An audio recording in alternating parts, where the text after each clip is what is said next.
What's up, guys? Welcome back to the MMA meeting. Let's Talk TheWeasle podcast, where we talk all things MMA. Hope you guys are having an amazing day, and Happy New Year's, everybody. Don't celebrate too crazy. Try to be safe out there, but I hope you guys have an amazing time, man. And 2024, we know is going to start with a banger, but before we get there, not too much news in MMA, but Michael Chandler's been going off on Conor, on Colby. He really wants that Conor fight, man. I don't blame him for it. It's life-changing money, and the possibility of him getting looked over, Conor goes and fights someone else, can be pretty upsetting, so Chandler's had to go out and start trash-talking Conor. He said that Conor mentioned how he wants to make the greatest comeback in combat sports history, but he refuses to fight. And he's telling Dana, don't let Conor get away from this fight. Me and Conor is supposed to happen. And before that, he went after Colby, talking about how, he has to be careful around Colby because he might call the authorities. Chandler's not usually one to lose his cool or, be upset and stuff, but it looks like he's thinking the big fight is getting away from him, so he has to secure something here, whether it's even against Colby. But the main reason Chandler isn't getting a fight is because he hasn't played Raid Shadow Legends. And during the winter, it's a great time to stay inside, watch some fights, get comfortable, and play some Raid in between each of these fights because we know how long some of those commercial breaks can be. And for this season, Raid has a bunch of cold champions to make for a perfect squad. My favorite is Sir Nicholas of the Sacred Order faction, a Void legendary champion, so you already know he's top tier. He has skill multipliers that can make him viable in almost any kind of battle. I also do think Werlim the Frost King looks pretty cool. Definitely gotta add him to the team as well. And Raiders give you a great present for you to unwrap. The Cursed City is one of the biggest features in the game, with 100 stages to complete with different raid bosses and completing the quests. You could get your hands on a mythical champion. And also for this festive season, this month is going to include the Christmas Story, a themed event where you can follow Sir Nicholas, only available after December 15, and a chance to win both in-game prizes like epic and legendary champions, as well as real-life prizes like Amazon gift cards. All you need to do to join the event is head to raidxmas.com, and if you haven't started playing Raid Shadow Legends yet, click the link in the description below or scan my QR code on screen here to get many bonuses available only through my link. You'll get 2 epic champions. The first is Lightsworn, and the second is Juliana after reaching level 15. Both are also from the Sacred Order faction. Just check your inbox after and they'll be there. And once you're in, make sure to join my clan so we can dominate this together. And don't forget to play Raid Shadow Legends and click the link in the description below, right? That's why I think he's even targeting Colby at this point. Obviously, a very winnable fight for Michael Chandler. He would do very well against Colby Covington as long as he doesn't gas out before a finish. That's the only thing. But if Colby comes out there the way he fought Leon Edwards, where he's fighting a bit slower and not pushing the pace, hard to know how that fight would end. It could go to a decision and Chandler could win based off the damage he was able to inflict in the earlier rounds, but he's so explosive early on. Chandler's a very underrated wrestler. I think his general fight IQ makes a lot of people forget of how good of a wrestler he actually is. Look back in the Benson Henderson fight in Bellator, that blast double against Tony Ferguson, the grappling sequences with Marcin Held back in the day, which I do reference quite a bit, but it's because it was such an impressive feat from Michael Chandler, and we know that Colby isn't doing anything to Chandler in the first and second rounds in the stand-up. When Chandler starts fights, it looks like he understands what he has to do to win. Right, he has a game plan set, he does fight more tactically, and then he gets punched in the face and throws all the answers out the window and starts swinging haymakers at his opponent. Colby, I don't think, would have the kind of power to get that out of Chandler, and the approach against Colby with the kind of power that Chandler possesses, I think would ultimately be a bit too dangerous, but in my opinion, he would have to finish him early on. If Chandler could try to pace himself against a slow, plotting, skirting on the outside Colby Covington, get out some good lead hand traps with squat feints to dig right hands to the body and eventually come up high with the right overhand or even the right straight. A basic effective approach against Colby Covington could lead to a good victory for Michael Chandler, but that's expecting a lot from Chandler, who doesn't usually possess the highest fight IQ. Even if Colby's not pressuring Chandler, Chandler would ultimately just gas himself out at some point. Then Colby could press him with volume and spamming of takedowns until a decision. I'm just not expecting as much out of Colby now after that performance against Leon Edwards. That's the only thing here. If this was the Colby that fought Usman, he definitely has a good chance to win if the fight goes to a 5-round decision when Chandler gasses after the second. But Chandler does seem like he wants this fight. He wants to keep his options open. Looks like only for the money fights though. I don't know if Colby's a big money fight now after that performance, but hopefully we get Chandler versus Conor. I think that's a fight that needs to happen at this point. And when I think about it, I don't know why they would look over it. I don't know why they would want to go another direction. Are they realizing that maybe Chandler could be too dangerous for Conor at this point after reanalyzing everything? Maybe this was the wrong direction to go. Maybe they want an easier opponent for Conor's comeback. I really don't know what it is because it's a massive fight. A lot of people know who Chandler is. He's been part of some big fights with Charles Oliveira, Dustin Poirier, and Justin Gaethje. Then Tony, even though he was over the hill, it was a big knockout moment for him. I hope they go with that fight. And Conor's saying that his patience is thinning. He's not going to stick around long if they're not going to give him a fight. But then Sean O'Malley did bring up an interesting perspective on all of this. Sean O'Malley said that maybe they're holding off on Conor because they're not going to generate as much money from a pay-per-view when he's on it, because he gets a big slice of the pie whenever he fights. Maybe they think that they don't need Conor on UFC 300 because 300 might sell itself if they have like someone like Pereira at the top of it. Pereira is somewhat of a star in himself. It's hard to quantify his star power, but if he fights Aspinall or Adesanya again, I would think that would do pretty big numbers. Then maybe they're holding on Conor for another event, but I think that 300 card needs Conor. Both 100 and 200 had at least one big superstar on it. Right, both of them had Brock Lesnar. UFC 100 had GSP. UFC 200 had a bunch of champions, former and current. They had Miesha Tate. Mana Nunes got the belt from that event. They had Daniel Cormier versus Anderson Silva. Of course, they had Lesnar. They had TJ Dillashaw on the card. They had Jose Aldo versus Frankie Edgar. They had Johnny Hendricks on the card. The thought of not stacking 300 with actual star power, I don't think is a thing because 100 and 200 were stacked with fighters that have star power. So I think 300 has to be kind of the same. But seeing how stacked 297, 298, and 299 are, 300 might look a bit rough in comparison. But we'll see. There are some good fighters they can still put on there. And speaking of UFC 297, Daniel Cormier talked about Strickland and Dricus. He says that he knows people that are close to Dricus. And from what he's hearing, Dricus and his camp are expecting Strickland to be an easy fight. That is not what you want to hear from a challenger, man. You'll hear that more from champions than you do from challengers, because the challenger is chasing whoever has the belt, and their sole focus should be on that champion and not underestimating them. But Dricus mentioned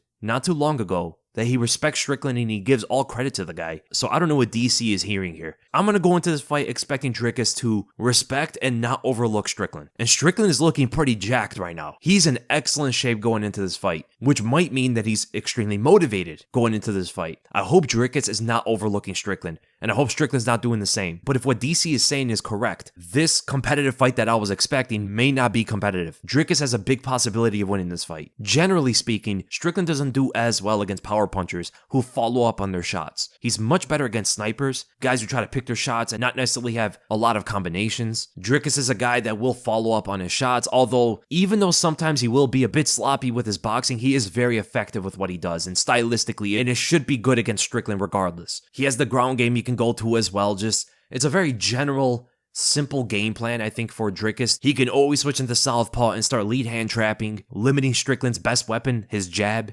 Line up the left straights and blitz down from there. Doesn't matter really how sloppy he looks after landing the first left straight. If he could take the outside foot, I think it should be there most of the fight, as long as he eliminates Strickland's lead hand and some body kicks he can end his combinations with, and also slam leg kicks on him. Strickland took that away from Adesanya a bit by constantly shift knee feinting, or he's lifting his knees up as he's switching stances, taking away the angles that Adesanya would want for these kicks, and Strickland naturally putting himself in position to check these kicks. This is not going to be the same thing against Dricus, because that also gets Strickland off balance, where Dricus can capitalize on this and try to take him to the ground. He can trip him out, he can shoot takedowns on him, and also leave Strickland open for the blitz. So if Strickland doesn't go into the shift knee feints, there are going to be leg kicking opportunities for Dricus as well. I actually think Dricus is the better fighter of the two for the first 2.5 rounds. The thing that plays against him is Dricus gassing out later. If Dricus cannot keep up that pace, Strickland's going to be on him, right? Dricus is not going to have room to just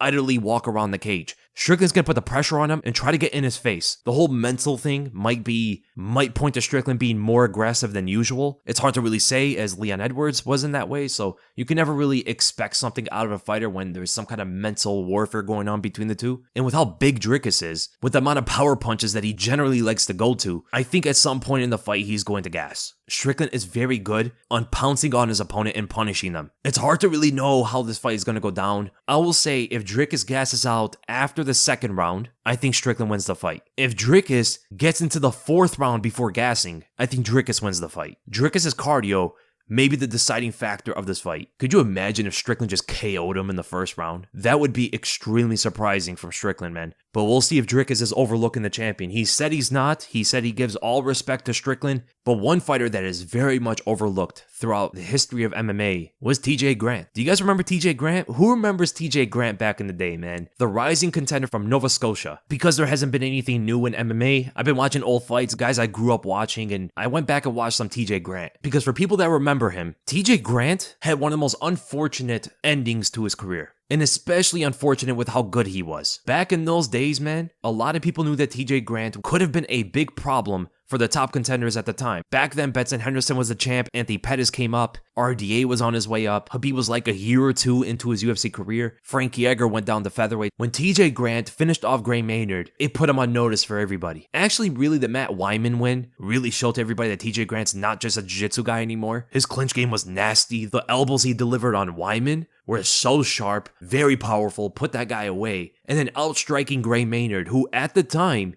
nobody thought was over the hill. In fact, Maynard actually looked pretty good against TJ Grant before the finish. Even landed some big shots on TJ Grant, a big uppercut. And mind you, Gray Maynard has always been known for his power. Back in those days, Maynard was looked at as the most powerful lightweight in the world. And every time he hit TJ Grant, it just made him more angry, man. TJ Grant just egging him on, taunting him, telling him to bring more of that, and then just put it to him for a first round finish. The blitzing combos. He had a very good right straight out the gate. And his ability to tie up in the clinch was also apparent with some of these blitzes because that seemed to be where some of his best work would go, is in the clinch. He was very big for lightweight as well. He came from welterweight, and it was so hard for his opponents to get out of the clinch from him. And mind you, he was even better on the ground. He had a nasty armbar, probably his very best technique, and he didn't even need to go that direction with Gray Maynard. He was going to be a problem, I think, for Benson Henderson. I think Bendo would have won at the end of the day, but I was never ruling out TJ Grant. I remember getting into like some fun arguments with my friends about TJ Grant's chances against Benson back then, but I always did like Grant versus Pettis way more than against Benson. Knowing Pettis' Taekwondo background, knowing how he likes to back up away from fighters, whereas Benson Henderson was a lot more neutral, I knew that Pettis would back up to the cage and TJ Grant could muscle him a bit in the clinch and land some devastating elbows. And in fact, looking later in Pettis' career, with Nate Diaz for an example, now that wasn't prime Pettis, you did see that same weakness. Nate Diaz was able to implement some good clinch control and devastating strikes off of there that I think TJ Grant would have done back in 2013 or 14. Seeing Nate land knees off the body lock against Pettis' Kimura counter, then with the headlock, then with the low wrist control on Pettis' right arm, then after off the elbow frame, the low wrist control opened Pettis to a lot because he kept trying to get 2-on-1 or grab Nate's one hand controlling his with two hands, right? It's much stronger for Pettis, but this occupied Pettis from defending himself from knees and elbows. So in hindsight, back then I did like TJ against Anthony Pettis. I wasn't too sure about it, but I did like him against him. But now looking back in hindsight, I think TJ Grant would have beaten Anthony Pettis. I think RDA and TJ would have had a good fight. I would have RDA winning at the end. And then all bets are off when Khabib and Tony come up. I think Khabib and Tony would have just ran right through that generation. Well, at least Khabib for sure, right? Tony would have had some good fights. I think him and Benson would have been fun. I think him and Pettis in his prime would have been fun. I think him and TJ Grant would have actually been a very exciting fight. But I think Tony probably would have won back in those days against these guys. TJ Grant was one of the fighters whose careers was hindered because of a concussion in training. So he was to fight Benson Henderson. He got his title shot. And in training, he got a concussion that pulled him out of the fight. Then Anthony Pettis stepped in. Right, that was where Pettis armbarred Benson Henderson. Beautiful armbar, by the way. Both arms in. Benson had to verbally tap. Well, TJ Grant was the original opponent for that fight. And then he was set to get a title shot after to go up against Pettis. Right, because TJ Grant was on a 5-fight win streak and just finished Gray Maynard in the first round. But still, because of the concussion, he couldn't even fight Anthony Pettis. And then by the end of 2015, he had interviews where he was talking about he'll come back, he'll get through it, he's not walking out of the sport yet, and he still wants to become the champion that he thinks he could have been. He had the potential to become the next Canadian champion. And back then, TJ Grant was not making that much money. When he beat Gray Maynard, he only made $50,000. And he became a top contender off of that win. Gray Maynard was even only given $45,000. So after a couple years without fighting, TJ Grant had to do other stuff to make money and then never returned. I don't know too much what's going on with TJ Grant these days, but I really hope he's doing well. He seemed like a very nice guy. He was a great fighter, had high aspirations. A lot of the fans back then held him in very high regard. And I think he's one of the biggest what-ifs in UFC history. I mean, people don't even know that he fought a close fight with Johnny Hendricks. So that 5-fight win streak from him was pretty interesting. And another fighter who, I remember watching this, it was one of the most unexpected win streaks from a fighter. You guys remember Tim Boetsch? Who remembers Tim Boetsch back in like 2011? So obviously the latest version of Tim Boetsch was losing a lot, but there was a win streak he had after his middleweight debut that was kind of interesting because nobody really thought the world of Tim Boetsch. He came into the UFC and got submitted very easily by Phil Davis, right? But obviously Phil Davis, now looking at him, he was always a good fighter. Then he went down to middleweight and went through a 4-fight win streak, a big comeback TKO against Yushin Okami, and then defeated Hector Lombard. Before that, he also did beat Kendall Grove. There was another guy he beat in there as well. I can't remember his name. But the Yushin Okami win was the one that put him on notice a bit. It's like, wait, Yushin Okami's winning this fight. Tim Boetsch looks like he's a step behind the whole time. And then something happened in the third round. His coach may have gotten to him or something, and he came out guns blazing, man. It reminded me of Bigfoot versus Overeem. Remember when Overeem is just piecing up Bigfoot for 2 rounds straight, and then Bigfoot gets angry in the third and starts pummeling Overeem? Well, that's kind of what happened here with Yushin Okami, where if you remember, Tim Boetsch was landing those weird uppercuts on Okami in the clinch, and Okami had no idea how to get out of there. Uppercut after uppercut, and finally put down Okami, man. It was so crazy to watch that fight, because back then, Yushin Okami was looked at as a very good fighter, a guy who was able to beat Nate Marquardt and Mark Munoz, who back then were some of the better fighters of the middleweight division, and he just came off a title shot against Anderson Silva. We do know a big reason why he got that title shot was because he had a DQ win over Anderson, so they want to run it back. Anderson absolutely destroyed him. The fight after that, he gets finished by Tim Boetsch, in Japan, mind you. So there was like that 4-win streak for Tim Boetsch that just did not make sense at the time, because after that, he gets finished off by Costa Philippou. Then after that, Tim Boetsch lost to Mark Munoz. He lost to Luke Rockhold. Remember that inverted triangle and Kimura combination Luke got on one of his opponents? That was Tim Boetsch. Hendo landed the H-bomb off the back step as Boetsch just flailed right at him. He got KO'd by Dan Henderson. A lot of people don't remember that. He got submitted by Jacare. He was a bit of a victim of his own success because, looking in hindsight, beating Okami and Hector Lombard should not have put him at the top of the rankings the way it did.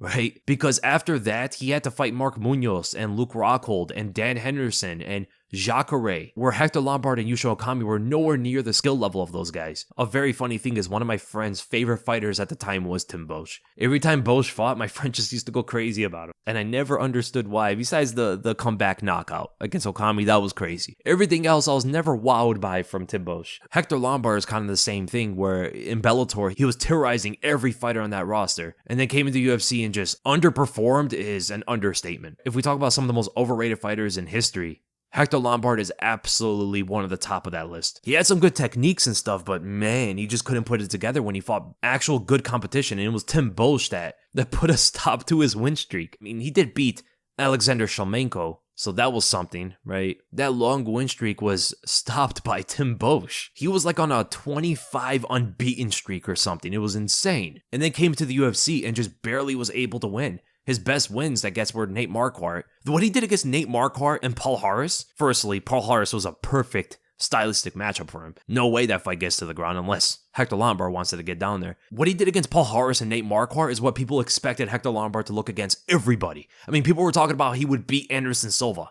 Now looking back, he would never touch Anderson Silva. That would have been such an easy fight for Anderson. His best win was probably against Jake Shields, but it wasn't a fun fight to watch. Lombard displayed his judo very well though. And then after that, he got popped for steroids against Berkman. He lost to Neil Magny, which is very crazy how that fight went down. He was beating Magny badly and then gassed. Dan Henderson got like one of the craziest knockouts against him, where he landed a head kick and then the upward reverse elbow. Still to this day, I don't think any fighter has ever knocked an opponent out like that. Head kick, the leg is caught and then just throws an elbow and crumbles his opponent to the canvas with it. Crazy, man. Yeah, but from an overrated fighter to an underrated fighter, crazy enough, I do think that Demetrious Johnson is still somewhat overlooked. I think he's a bit underrated, more so his competition than his skill, because I think at this point everybody understands and recognizes that DJ is one of the most skilled fighters we've ever seen. But a lot of people still knock his competition. They don't think that DJ fought great fighters, which I disagree in my opinion. I actually had a discussion with one of my friends about this the other day. We were comparing Demetrious Johnson's record to John Jones and GSP and Jose Aldo, like the all-time greats of long championship reigns. A big thing said against DJ's competition is that he never beat champion caliber fighters like GSP and Jones did, right? Jones beat all those light heavyweight champs. GSP beat Matt Hughes and BJ Penn. but DJ was the division's first champion in the UFC at 125. Imagine this, if DJ came in later after all those original 125ers exchanged belts, right? Dodson, Benavidez, McCall, Lineker, etc. Like all these guys are passing the belt to each other. They're establishing themselves as champion level fighters, even though they're still the same guys that DJ beat. Then DJ comes in later and sweeps all of them. People would think he's even greater than he actually is right now. But he beat everybody before they can prove themselves because DJ was there already and no one could beat him all the way up until Cejudo did it. When you look at Demetrious, I mean, he fought a lot of his career in the bantamweight division before he made his way up to flyweight. So like in WEC, there wasn't a flyweight division, so he had to fight Damasio Page. He had to fight Norifumi Yamamoto. He eventually did have to fight Miguel Torres, and Dominic Cruz, Ian McCall, which still to this day, a lot of people thought that McCall was robbed. But then he did beat McCall in a rematch. McCall was a good fighter. Miguel Torres was a good fighter. Yamamoto was a good fighter. Page was decent. Joseph Benavidez is one of the greatest fighters that never won a championship. John Dodson, in his prime at flyweight, was a menace. This guy was extremely dangerous, and in their first fight, Dodson was hurting him all over the place. And you know what's crazy about this fight? When you look at the stats of it, it says that Dodson only had one knockdown. He had like 3 knockdowns. I don't know why they're only scoring 1. And these aren't like, oh, maybe it was a knockdown, maybe it wasn't. He kind of fell to one knee and popped back up. No, that's not what this was. He got floored like 3 times in that fight. So John Dodson was a very good fighter. John Moraga was okay. Beating Benavidez again by KO in the first round. Ali Bagutinov, who was on EPO. The guy literally outpaced another flyweight on EPO. I think Kyoji Horiguchi is probably the best skilled fighter he's ever beaten outside of maybe Cejudo. But the Cejudo that fought him the first time was not the Cejudo we saw later, right? That Cejudo had more of a traditional boxing stand-up approach, and of course combined with his wrestling. The Cejudo he fought in the rematch was that karate hybrid. He was a much different fighter the second time they fought him. But yeah, he beat Kyoji Horiguchi with a last-second armbar. How fast he pulled that was crazy. Spanfer out from the crucifix position. It was crazy, man. An amazing submission win for Demetrious Johnson. He beat John Dodson again. Then Cejudo, then Tim Elliott. Submitted Wilson Hayes. The only fighter to ever submit Wilson Hayes. So Wilson Hayes in general overall was not like the best fighter or anything, but to beat him on the ground is a big statement because Wilson Hayes was known for his Brazilian Jiu-Jitsu. Then he pulled off one of the greatest submission wins in UFC history against Ray Borg. Now he's over there in 1, fighting much bigger opponents, has 2 wins now over Adriano Moraes. I think Demetrious has beaten some of the best competition out of any fighter ever. Not the best, right? I won't say the best, but the guys that he beat are definitely much better than people give credit. Very, very underrated resume. And you know what's crazy about Demetrious Johnson and Tim Elliott? Them two and John Lineker are the 3 fighters that were there since like the inception of the UFC's flyweight division and are still relevant today. Demetrious right now is the champion at 1, whereas John Lineker held the belt but he was stripped because he missed weight. And Tim Elliott is still a ranked fighter in the UFC, coming off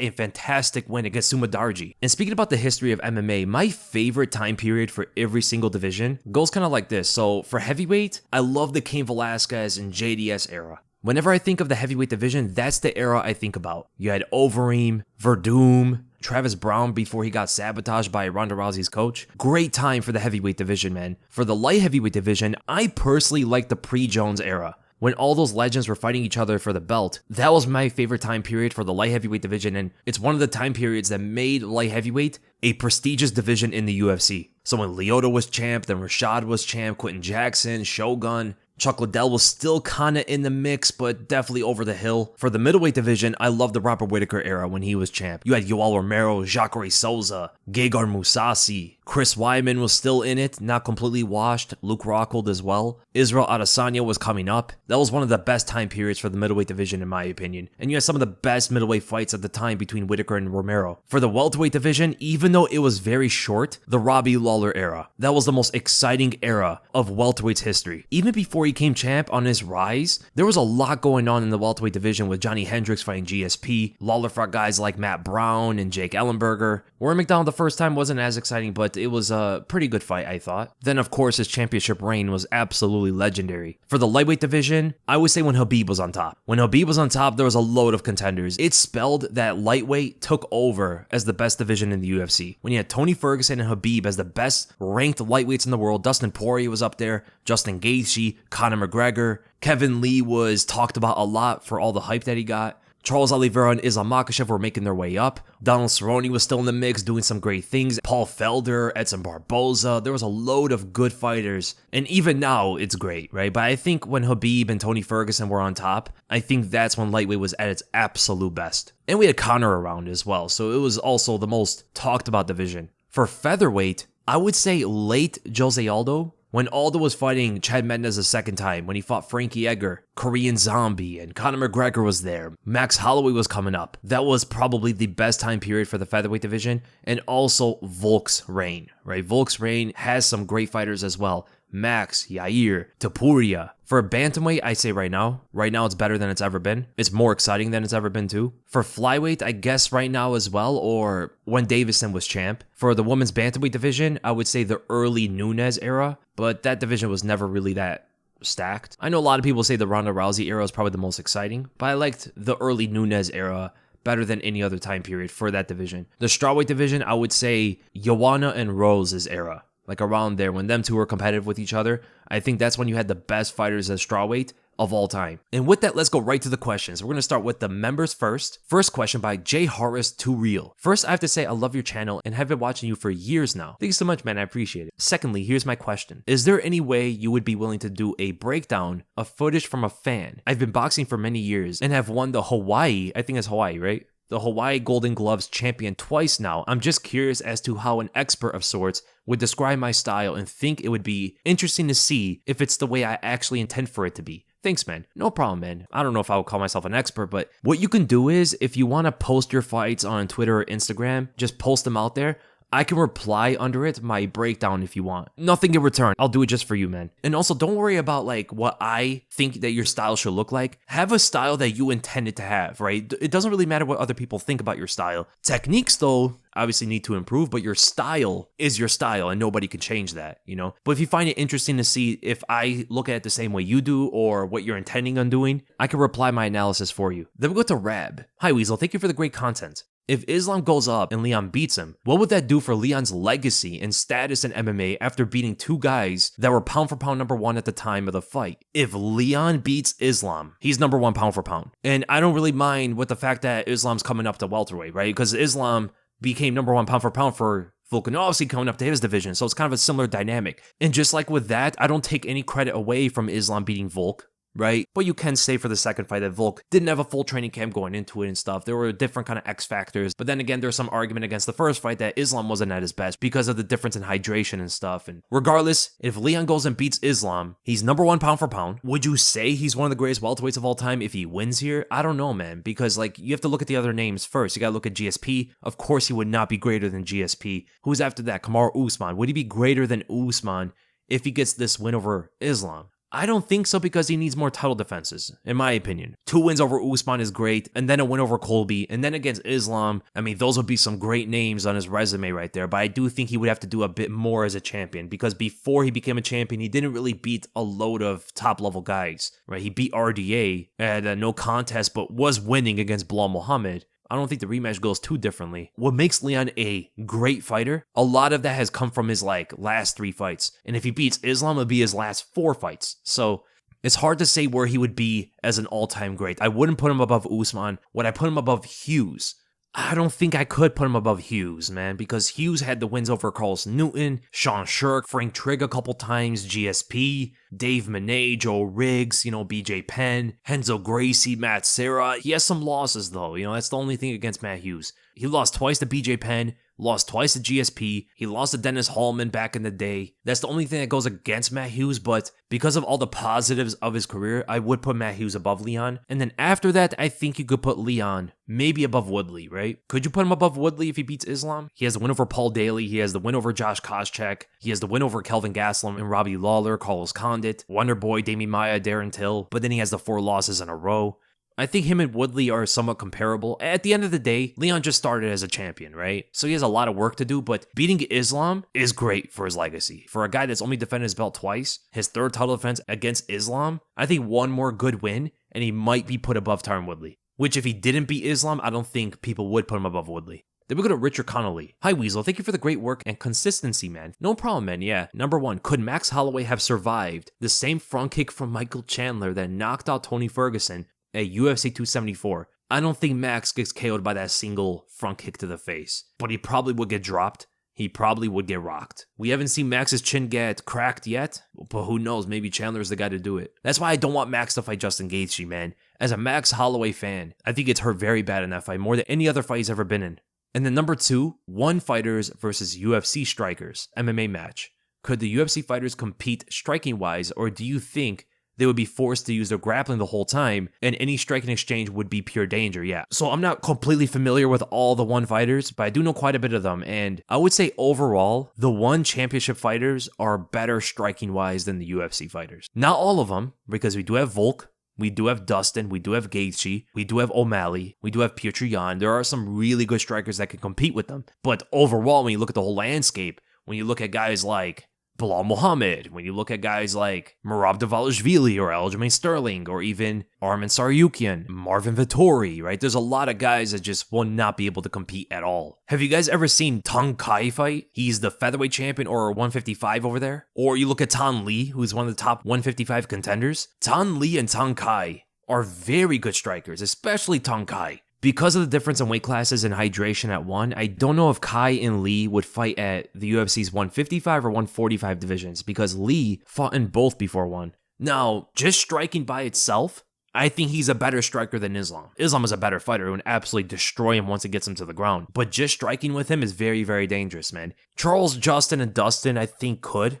Right, they could find definite ways to beat him in the stand-up. Arman Tsarukyan's not striking with this guy. Michael Chandler's not striking with him. Mateusz Gamrot, Beneil Dariush, Rafael Vaziev, Dan Hooker, Jalen Turner. And you look at the featherweight division for these two. Volk would be a problem. Max Holloway could be a problem, but he can eat a lot of big shots, especially from Kai. Yair could pose a bit of an interesting fight with Tan Lee, specifically. And Ilia Topuria can also prove to be a bit of an issue, but I think Kai outstrikes everybody else. And he does very well, I think, in the striking with some of the better 145ers. Or how many strawweights could strike with Stamp? Zhang Weili, and that's it. And I don't even think Weili beats her in the stand-up. One championship excels in striking. Then some fantasy matchups.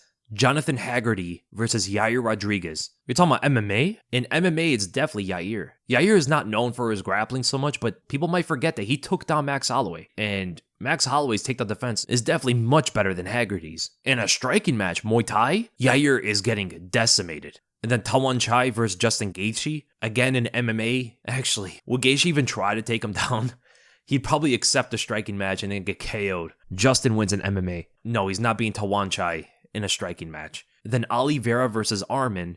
I think there's another question about this, so I'll get to that later. And then Gamrot versus Poirier. I think Dustin wins. Gamrot would need the fight on the ground. Dustin's got some good takedown defense overall. Gamrot likes to go to the single leg, which could be there for him, as Dustin will pull back for counters, right? Will pull back for counters. So if Gamrot fakes up high, gets Poirier to lean away, Gamrot has a good single leg to go to. Now, Dustin's not a bad grappler overall. People just look at the Khabib and Oliveira fights. And I don't think it's good to discredit his grappling when he loses to these two. Khabib and Oliveira are some of the greatest grapplers we've ever seen in the sport. Dustin's not that, right? But he's still good, though. I think he's not as good overall as Gamrot on the ground. I think Gamrot will get some good scrambles on him, get some good top position, but I do expect Poirier to get up to his feet at some point, trying to find his way out from the half guard. I see him throwing the whizzer, standing up from that, potentially falling back into guillotines if Gamrot keeps shooting on him. That could work against Gamrot, but ultimately, I think the damage on the feet would trump anything that happens on the ground. I think Poirier would establish a good jab. I see him connecting with good 1-2s. I think basic boxing will get to Gamrot. And I think Poirier just has to watch out for the single and double legs, and that's pretty much it. I think he should be able to win the fight. And then we go to the public questions with the most liked comment first. If Arman and Charles fought, how do you think it would play out? With Charles Oliveira, man, you never really know, because he can get dropped by anybody. So Arman definitely has a shot, even in the stand-up,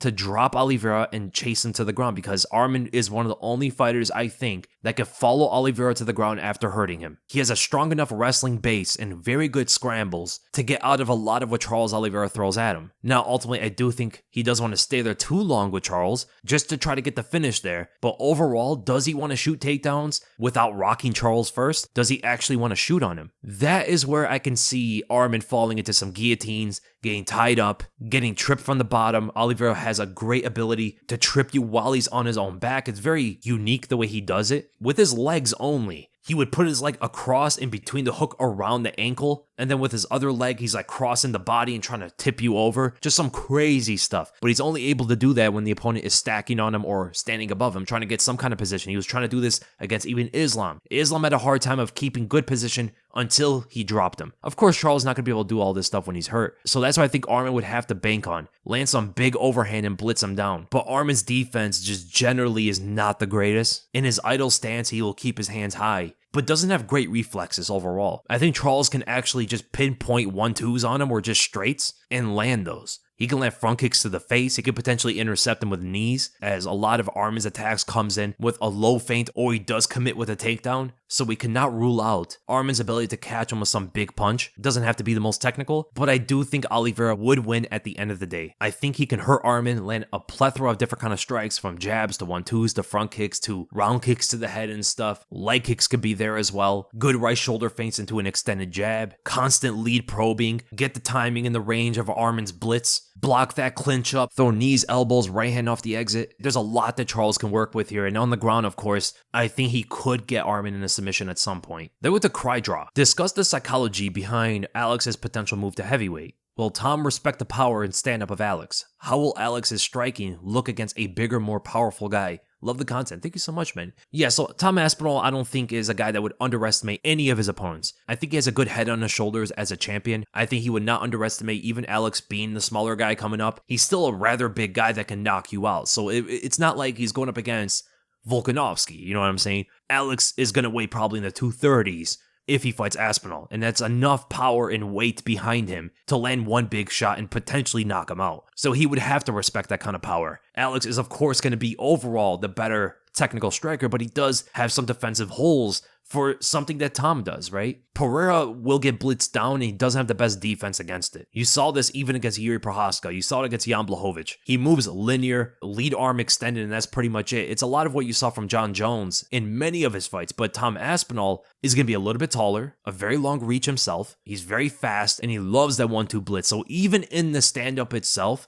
Tom has that to work with. He has left hooks and the half beat to line up his right straight. And of course, he has the double leg takedown to absolutely dominate Pereira on the ground. Alex should get the better of Aspinall on the feet though. He's getting much better at it, but Aspinall does rise his chin still, and I think Alex could easily find the left hook on it. Alex's biggest shots against Aspinall will be counter hooks and counter straights. If the fight hits the ground, Pereira's in a lot of trouble because not only is Tom Aspinall skilled enough to submit him, he is the bigger guy. There's a lot of pressure. There's going to be a lot of weight on top of him. And Pereira's not going to be able to tip over Aspinall or wall walk as well as he would against Jan Blachowicz. So psychologically, Alex would be like he always is. Stone face, ready for the challenge. I don't think he looks at opponents too differently from each other. Just stylistically what he has to do against them. And as for Tom Aspinall, I don't think he's going to underestimate Alex at all. I think he actually would view Alex in a very high regard. And he would actually push back on a lot of the narrative that Alex is too small for him.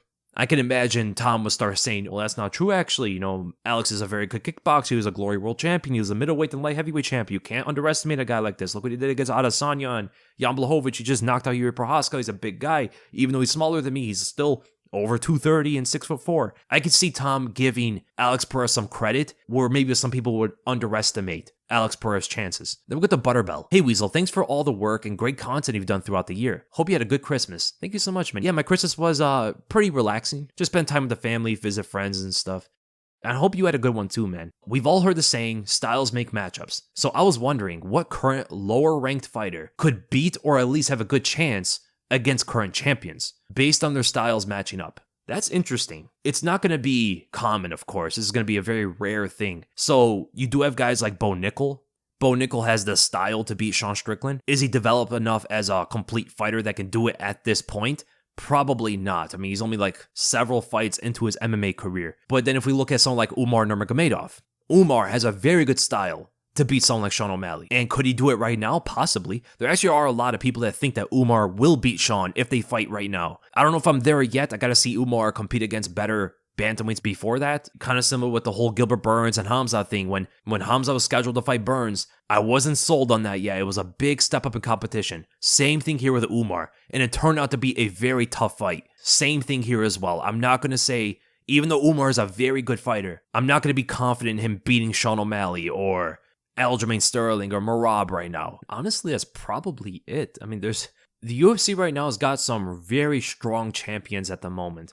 I would say some guys are light heavyweight because of Pereira's glaring hole in his grappling defense. But there's not a lot of guys in the lower end of the rankings that can grapple like that, right? Dustin Jacoby's a kickboxer. They fought before. Dominic Reyes is a striker. Azamat potentially, but he's more of a striker. Alonzo Menifield's more of a striker. Ryan Spann has some good submissions, so he could go there, but he's so sloppy in the stand-up, he probably gets KO'd before that happens. Anthony Smith, no. Gets KO'd. Volkan, no. He's a striker. Khalil's a striker. The UFC right now has got some very strong champions at the moment, right? With John Jones, Leon Edwards, Islam Makhachev, Alexander Volkanovski, Alexandre Pantoja, Zhang Weili. All these fighters are very difficult to beat right now. Then we go to Dre Johnson. This could be a lot to answer, but I was curious if the sport is actually constantly evolving, and if that applies to every division. Who do you think wins a hypothetical matchup between the top 10 in every division now versus the top 10 of that division 5 years ago? Example, like number 5 in heavyweight from 2023 versus number 5 heavyweight in 2018. Again, I know it's a long drawn-out answer.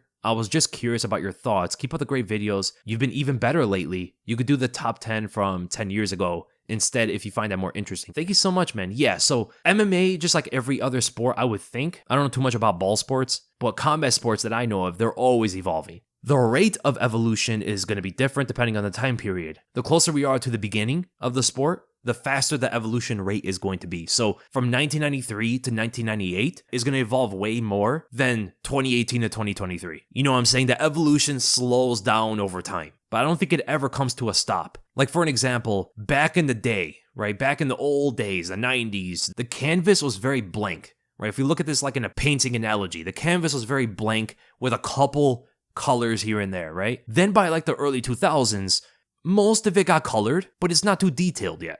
We have the boxing, we got the wrestling, we got the jiu-jitsu, we got the kickboxing, we got the Muay Thai, we got a load of stuff, right? Some traditional martial arts here and there, Taekwondo, karate, right? But not at the most technical level. There's a lot more details that needed to be had on this canvas, right? So with everything painted, now we got to fine tune it, right? That's where we are at this point, I think. I think we're fine tuning everything. A technique here, a technique there. Calf kicks changing the game, which is not a style in itself, but it's going to cause a bit of evolution on addressing this one technique rather than a whole style game introduced like it was back in the 90s. When Vitor Belfort was boxing and submitting guys, a lot of people didn't even know how to do that, right? A lot of people didn't even know how to excel in both boxing and jiu-jitsu the way Vitor was. So some fighters did try to become a lot more well-rounded. Back in those days, the issue wasn't necessarily one technique. It was to become more well-rounded, add more styles to your game. There were guys back then who would just box and had no wrestling or jiu-jitsu or any form of grappling to their game at all. Whereas today, everybody has a bit of everything, you know? Even Justin Gaethje, with his lack of Brazilian Jiu-Jitsu, he still knows something about it. He's not completely defenseless on the ground, right? Like some of the guys were back in the day. They had absolutely no idea how to handle Royce Gracie, Renzo Gracie, Rickson Gracie. When these guys came into the scene, barely anybody knew how to fight them. So now it's like, oh, Khabib brought in the Dagestani handcuff, which was a thing always, but he made it popular where fighters had to address it. Just like calf kicks have been around for a pretty long time as well. But it became popular because of, some say Benson Henderson, but then there was Jeremy Stevens against Gilbert Melendez. There was a lot of different performances that could have made it popular, but it did explode much later than when it got introduced. So I'm not saying Khabib was like the origin of the wrist ride. It's just that he made it popular and then every fighter was drilling this. Every fighter had to learn this, right? The feinting game became a big thing, you know? These aren't complete styles, but they're specific techniques that are that fine-tuning that I'm talking about. The details in the painting that I'm talking about. I think that's where we are right now. I think we kind of have an understanding of all the styles. We kind of have an understanding of generally what works, but then there are specific techniques or the way you use techniques that have always been around. They're shaking up the game a bit where where all the fighters have to address it and put it into their own, right? So that's where I think we're at this point. But I could be wrong. So when you ask the top 5 years ago versus the top 5 today, I think it's too close in time. 5 years ago, there were some differences, but I don't think it's too much of a difference. Like, for example, Khabib was 5 years ago, you know? Max Holloway was the champ 5 years ago. He's still a top fighter. Robert Whittaker, he's still a top fighter. I would say, yeah, 10 years ago is much more interesting. For example, like the Chris Weidman days in the middleweight division, which actually a lot of people do think was a better time period for middleweight. But let's say Johnny Hendricks, right? Johnny Hendricks, I believe, was the champ 10 years ago at welterweight. Johnny Hendricks would most likely lose to Leon Edwards. The only thing he would have in that fight, I think, is a potential left overhand. And the only reason for that is because Leon throws that check right hook that just opens a left hand up on him. 10 years ago, you had Cain Velasquez as champ, right? You know what John Jones would probably do to him? You know what Tom Aspinall would do to him? But I would say some of the champions back then still translate very well today, like Jose Aldo, like Dominic Cruz, like Demetrious Johnson. I think those guys would still obviously do very well today. But then we look at like Ricardo Lamas, right? How does Ricardo Lamas do against Ilia Topuria? You know what I'm saying? Like, once you get to the contenders, I think that's where the fighters 10 years ago fall apart. It's just the exceptional fighters at the top that do very well, I think. There are some exceptions, but I think most of the contenders 10 years ago will lose today. You know, like Carlos Condit versus Kamaru Usman or Shavkat Rakhmonov or something, you know? Then we get to Stilo. After Jones and Miocic fight, and presumably both retire, do you think Aspinall will be able to top the heavyweight title defense record at 4? Also, how does he fare against the top 10 heavyweight? Thanks, love the podcast. Tom Aspinall, I think, has a good chance. Probably better than anybody else right now, other than if Jones continued the fight. But let's say Jones and Stipe retire. That means Aspinall's first title defense would have to be probably against Almeida or Curtis Blades. I think he would beat both of these guys. But the Blades fight is very interesting. I think a Sergey rematch would be interesting. There's always a potential knockout for Sergey, and in fact, for pretty much any of these heavyweights to catch him. I think Tsarukyan would get taken down and submitted. So there's your 4 right there. Those are probably the 4 guys he would fight as of right now, because I don't see any other heavyweight until Rebelis Despain comes up to fight for a belt one day. Volkov maybe, right? He maybe could. Spivak doesn't, Tai doesn't, Tabora doesn't, Lewis doesn't, Rosenstrike, Romanov, Marcos Rogerio de Lima, maybe Rodrigo Nascimento. We'll see what he does, but I don't think any of those guys can beat Tom Aspinall. It's a tough one, right? Beating Sergey again is very iffy, you know? Sergey has that kind of power to beat anybody in the world. I think Blades will put up a good fight between them two. Almeida could do some things that are interesting, I think. I think Tsarukyan has the worst style out of all of these guys to beat Aspinall. So he could do it. If there is a heavyweight to do that right now, I think it would be Tom Aspinall or Sergey Pavlovich. It just goes to show you how great Stipe was, man. Because Stipe was able to get 3 title defenses in a row in a division that anybody could get knocked out at any point. Then we get to Kelvin. Who'd win these past versus present dream stylistic matchups, both in their prime? Shane Carwin versus Tom Aspinall. Definitely going with Aspinall. But that first round would be a nightmare to get through. Josh Emmett versus Chad Mendes. I'll go Chad Mendes. He's kind of a better version of Josh Emmett if you look at it basically. RDA versus Michael Chandler. In their prime, I would go with RDA. But Chandler has that ability to knock him out, land the big right hand, kind of similar to what Eddie Alvarez did, right? He could catch him with something like that. But I think overall, RDA should be able to beat Chandler in their primes. Robbie Lawler versus Gilbert Burns. Definitely going with Robbie Lawler. The Lawler that fought Rory McDonald, I think would beat Burns. That was the best version of Robbie Lawler we've ever seen. Such a technical boxing performance with some of the best takedown defense. Luke Rockhold versus Dricus du Plessis. In their prime, I would go with Dricus. I don't think Rockhold could handle that blitz. Gustafsson versus Hill. Ooh, this is a tough one. I'll go with Gus on this one. That one's a bit tough. Poirier versus Bendo. In their primes. This would actually be a great fight. Benson's light kicks, working off the jab, going for takedowns. You know what probably would happen? Bendo would win by split decision. That's probably what would happen. But I do think Poirier would win at the end of the day. I think he would win by a decision. I think it would be a very close fight. And not because Bendo's fights are usually close. I think that fight would be competitive. Then with the Mason bar. How do you think the comments from du Plessis to Strickland about his childhood would impact the fight between them two? With Leon and Colby, it seemed to just motivate Leon and not have the negative effect that Colby was hoping for. Do you think it will be the same for Strickland, or do you think it will negatively impact his performance because he wants to focus on getting revenge rather than just winning? We can never really know. It's hard to ever know about this. Strickland doesn't seem like the most stoic figure. Might be a bit too aggressive in the fight like that, but who knows? He sparred so much, he can get a lot of that anger out in sparring and control it. Here's something that a lot of people have to take into consideration about this fight. The amount of sparring that Strickland does will keep him in control for the fight. If he never sparred, if he was going like the Tony Ferguson way, barely sparring, I think he would get all that aggression out in the fight. And I think it could hurt him there. But because of how much he spars, I think he'll be able to understand and control the energy in the fight itself. That's what I'm thinking. I don't know for sure, though. He could come out there windmilling and trying to just land some big overhand and run through Dricus or something. That could happen. We've seen that before. But it could go the other direction like Leon or Cody Garbrandt when he fought Dominic Cruz, where they fight even more focused, where they're even more motivated and fight much better than expected. And we do know Strickland's in very good shape. So he might be very motivated going into it, but we'll see, man. It's hard to know how he's going to show up against Dricus. But I do hope both guys come in their best form, because that fight could represent the new age of the middleweight division. They're with the Fat Kid Inc. With all the hypothetical talk about GSP being the super fight for a UFC 300, how do you think GSP in his current form would do against the welterweight top 10? And more in depth, how do you see a fight between him and Edwards playing out? He's too old. I don't think he beats, he might be able to beat Neil Magny. I don't think he beats Renat. I think Chiesa could be difficult. But actually, GSP, just off of fight IQ and skill alone, I think he can beat Chiesa, even if he is slower. I think he can beat Magny. Yeah, GSP's way too old to make a comeback. Unless he fights Diaz or Anderson Silva or something. That would be a competitive fight probably. Then last question, we're going to go to BLNK. Who do you think are the 5 best anti-wrestlers of all time in MMA? Also, I really enjoy your vids. They've helped me develop a better understanding and appreciation of the technical aspects of fighting in MMA. Keep up the good work. Thank you so much, man. I'm very happy I can help you out, man. The number 1 best anti-wrestler in history is Jose Aldo. The takedowns he had to defend, the great wrestlers he had to defend takedowns against like Chad Mendes, Carl Lamas, Frankie Edgar, Merab Dvalishvili, Volkanovski. Barely any of these guys were able to take him to the ground. Merab is such a problematic wrestler, and he got all 16 of his takedowns stuffed. Volkanovski shot like 3 times and got all of them stuffed. Frankie Edgar is the only fighter in UFC history to take down Aldo twice in a fight. And was he able to control him?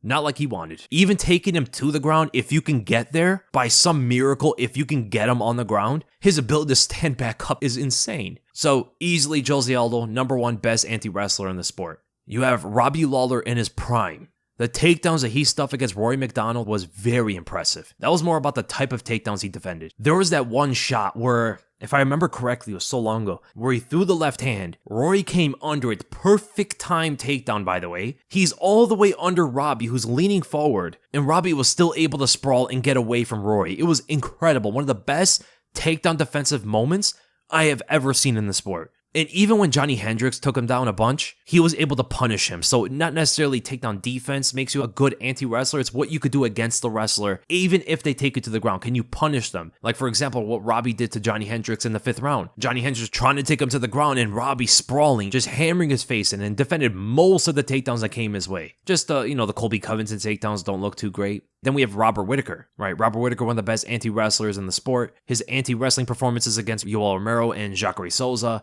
Derek Brunson, Kelvin Gastelum. Robert Whittaker's up there. You have John Jones in that list as well. Maybe Kamaru Usman as well. But their anti-wrestling skills, a lot of it came off of their ability to wrestle just in general, right? And that's the end of the episode, guys. I hope you guys enjoyed it. And if you did, make sure to give this a like, make sure to subscribe, hit the bell for notifications, and I'll see you guys in the next video. No history segment because in a couple days, I'm going to be getting out my first history podcast episode. And don't forget to play Ray Shadow Legends.